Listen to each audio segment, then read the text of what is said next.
Good morning students.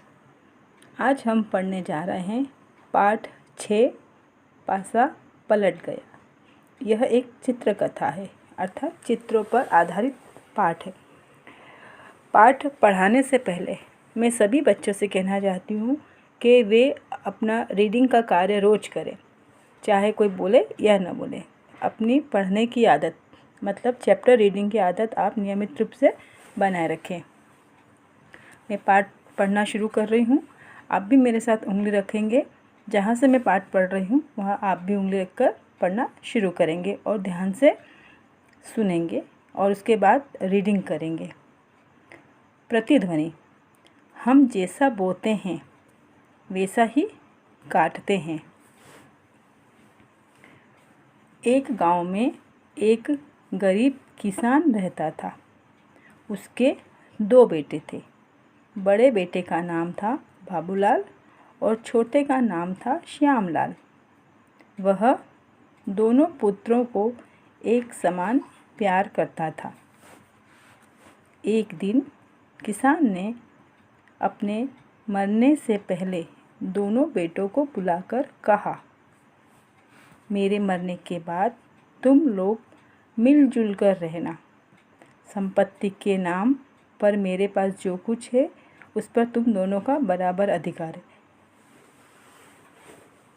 इतना कहकर किसान ने प्राण त्याग दिए, मतलब उसकी किसान की मृत्यु हो गई। किसान संपत्ति के नाम पर एक गाय, एक नारियल का पेड़ तथा एक चादर छोड़कर मरा था, जिसे श्यामलाल किसी तरह हड़पना चाहता था। बच्चों, आपके लिए प्रश्न है कि किसान के कितने बेटे थे और उन बेटों का नाम क्या था। बाबूलाल सरल स्वभाव का था। इसी बात का फ़ायदा उठाने की नीयत से एक दिन श्यामलाल ने कहा, नीयत का मतलब होता है इरादा, भैया, मरने से पहले पिताजी ने कहा था कि उनके पास जो कुछ है उस पर हम दोनों का बराबर हक है, इसलिए आप मेरा हिस्सा मुझे दे दीजिए।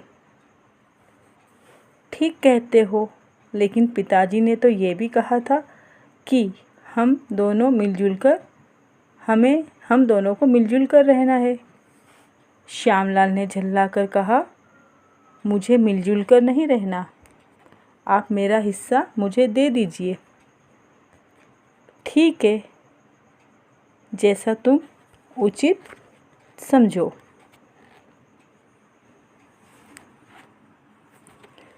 इस तरह से बाबूलाल भी बंटवारे के लिए राजी हो गया।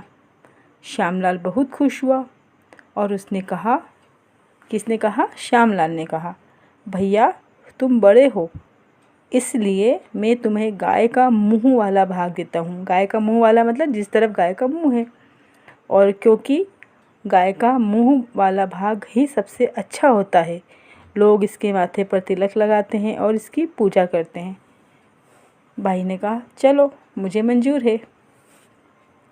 अब गाय के बंटवारे के बाद श्यामलाल ने नारियल के पेड़ का बंटवारा भी बड़ी चालाकी से किया। उसने बाबूलाल से कहा, भैया नारियल का पेड़ बहुत ऊंचा है, ऊपर चढ़ने में आपको काफ़ी मेहनत करनी पड़ेगी। मैं आपका छोटा भाई हूँ, इस कारण मैं ऊपर का भाग ले लेता हूँ और आप नीचे का भाग ले लीजिए। भाई ने कहा, चलो यह भी मुझे मंजूर है। अब कौन सी तीसरी चीज़ थी? कितनी चीज़ों का बंटवारा हुआ था? उन तीनों चीज़ों के आप नाम लिखेंगे। अब बारी थी चादर के बंटवारे की। श्यामलाल ने कुटिल बुद्धि से कहा, कुटिल मतलब होता है चालाकी से कहा, भैया चादर दिन में आप रख लिया करेंगे और रात को उसकी रखवाली मैं करूँगा।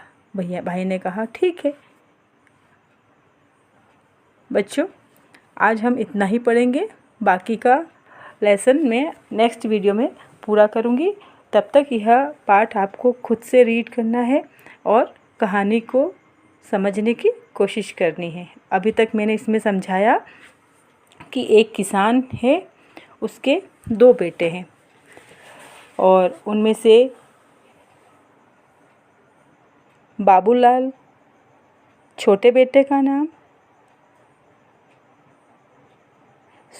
बाबूलाल बड़े बेटे का नाम था और छोटे का नाम था श्यामलाल। ठीक है, अभी तक हमने इतना पढ़ा कि किसान की मृत्यु हो गई है, उसने अपनी संपत्तियों का बंटवारा कर दिया।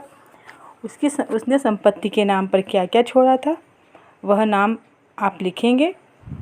बच्चों, यह पाठ अभी पूरा नहीं हुआ है, बाकी बचा हुआ पाठ हम अगली क्लास में पढ़ेंगे। तब तक आपको ये पूरा पाठ रीड करना है और कठिन शब्दों को याद करना है। पूछे गए प्रश्नों के उत्तर भी आप लिखेंगे।